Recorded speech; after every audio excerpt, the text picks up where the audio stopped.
look at my desk through a camera's eye, how messy it is. Very good. Yes.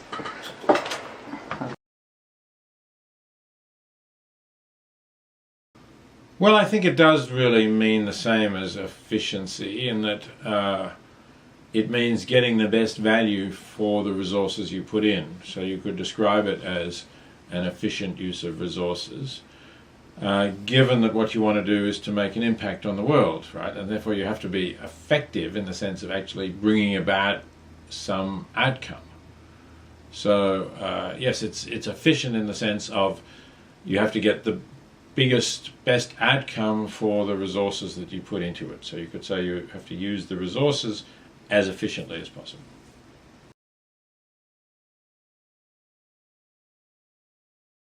It really doesn't. It's just the opposite of egoism. People assume, you know, there's egoism and there's altruism. You're interested in just yourself or you're interested in others.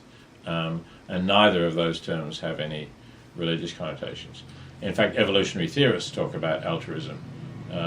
They talk about the evolution of altruism towards kin, or they talk about reciprocal altruism to people who you're in some mutually beneficial relationship.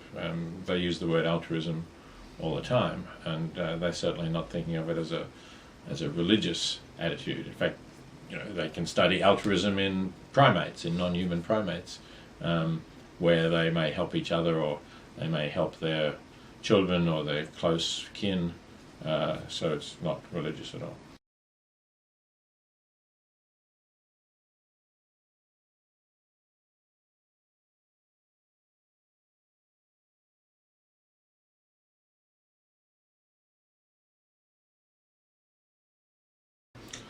Well, the specific point about the career path that you might follow in order to be an effective in order to be an effective altruist, is not my original idea.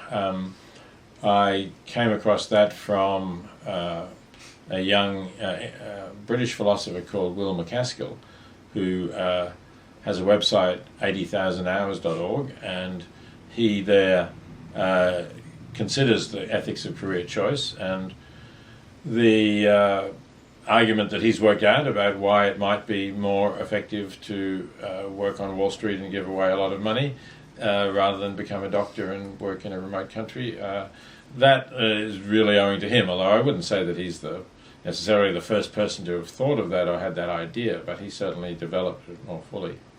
But you picked it up at some instance and pushed definitely. it to a different level of understanding or more. Yeah, I think it's something that's worth thinking about, and that has become part of the effective altruist movement, that people are thinking about how they can be effective, and that the choice of career is an important aspect of how you can be effective in what you do throughout your life.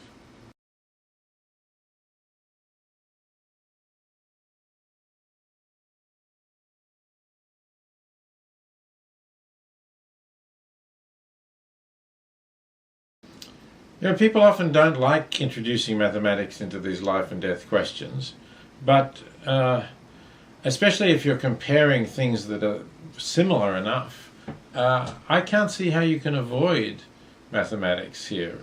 It's the same when you're deciding how to allocate the healthcare budget of a country, right? This is another issue where I've had the same objection. It may be that if we are going to treat, let's say, extremely premature babies, this is going to cost $100,000 per life saved. But if we treat in some other area, we may be able to save a life for only $1,000. So what that shows is that you could save 100 times as many lives if you treat this less expensive area. So isn't it obvious that it's better to save 100 lives than to save one life? You could say that's mathematics, but it seems to me completely obvious. And somebody who didn't do that, who allowed 99 people to die unnecessarily, where they could have saved them all in order to just save one, that seems to me to be clearly the wrong thing to do.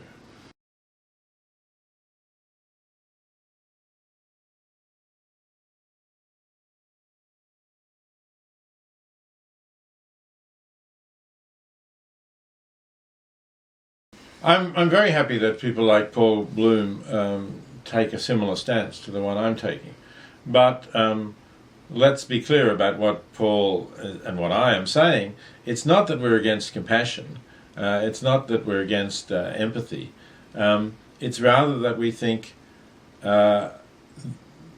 if we only have compassion or empathy, it can mislead us into the things that happen to evoke a particularly strong emotional response.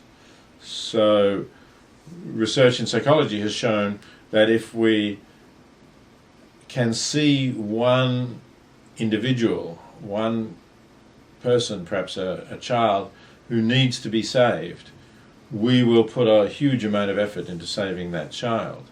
But if we are told that we could save 100 or 1,000 children, but we don't have photos of them, we don't have their names, we don't see them as identifiable individuals, we are less inclined to help. So that's an example of where I think compassion or empathy leads us astray. And so both Paul Bloom and I are opposed to empathy when it has that effect.